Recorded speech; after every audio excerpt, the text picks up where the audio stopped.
Lo solucioné con lo que había, sábado 8 de la noche. Ah, bueno.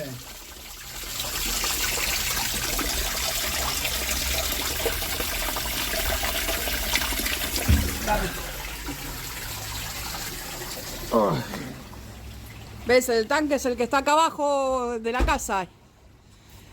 ¿Te acordás que vos acá habías puesto el disyuntor? Y ahí se ve que se sonó algo y está perdiendo un montón de agua. No sé cómo se frena.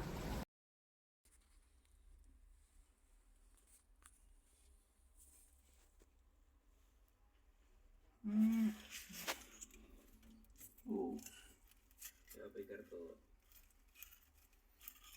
Es una que dormida.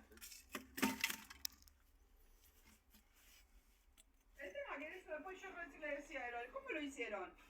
No, ahí hacerlo lo hicieron. El tema tenés el caño podrido acá. Porque ahora para después si hay que cambiar o algo, todo es un quilombo. Sí. A ver de arriba que se ve. Porque acá, bueno, se cortó un pedazo de niple galvanizado.